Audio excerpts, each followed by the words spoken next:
Jonathan King. This is my audience.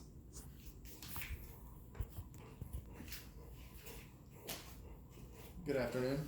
My name is Jonathan King, and today I'll be discussing the topic of declawing cats and why you shouldn't do it. The purpose of my speech is to persuade you to not pursue this option, to pursue other options instead. My central idea for my speech is that declawing cats is harmful and there are better options to choose from. I want you guys to take a look down at your fingernails, and now imagine if someone took off the top digit of your finger where your nail bed is. That's essentially what declawing is. Now if you can hand my visual aid. Now Oscar right here, if you notice on where his claws are, see how it comes out? What it's coming out of is actually, it's called the distal phalanx. Here, you can take them back. Distal phalanx is the very top portion of the knuckle of the cat. That's where the claw goes out and retracts from. Now, declawing a cat, there's a few ways that they do it. For this one, we're going to be covering blade declawing. It's essentially chopping off that entire knuckle, claw bed and all. So basically, you do 10 separate amputations on the cat to remove all their top digits. This procedure was seen as an option to protect one's furniture and household from a cat scratching it. Cats use claws for more than just scratching, and a drastic procedure like this does a lot more harm than good, and cats also use their claws for more than just scratching or destroying your furniture.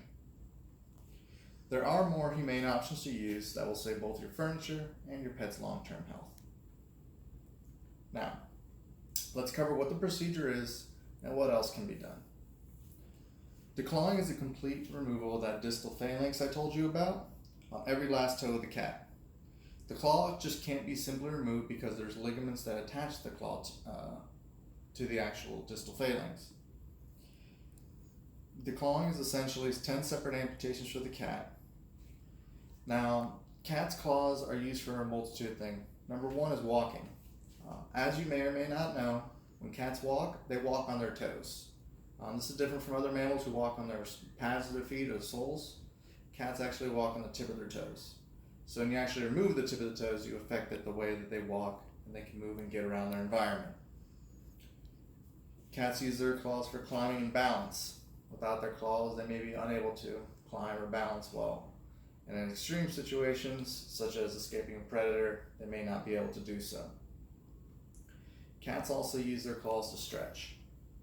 Cats using their claws to stretch is the common way we see cats outstretch their arms. They're going to put their claws in, and they're going to stretch their back muscles. All right, this is important because it's one of the few ways that cats actually can do that if they're not able to climb.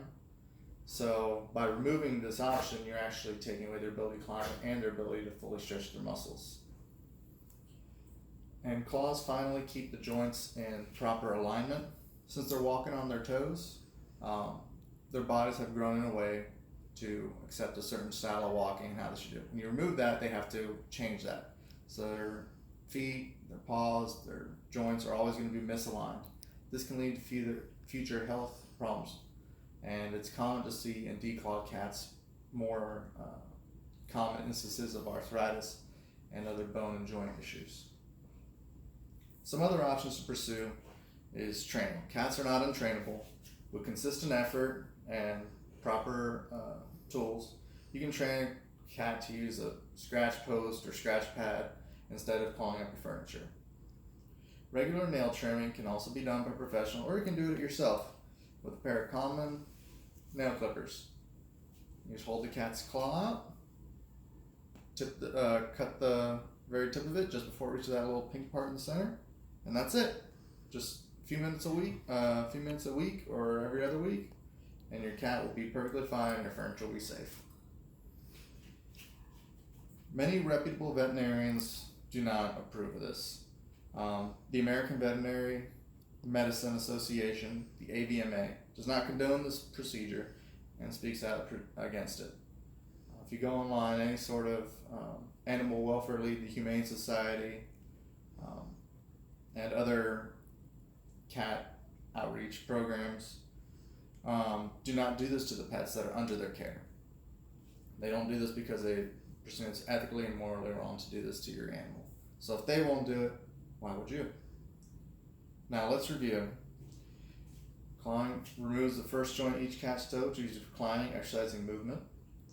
This is a major procedure that causes the full amputation, not just simply isolated to the claws.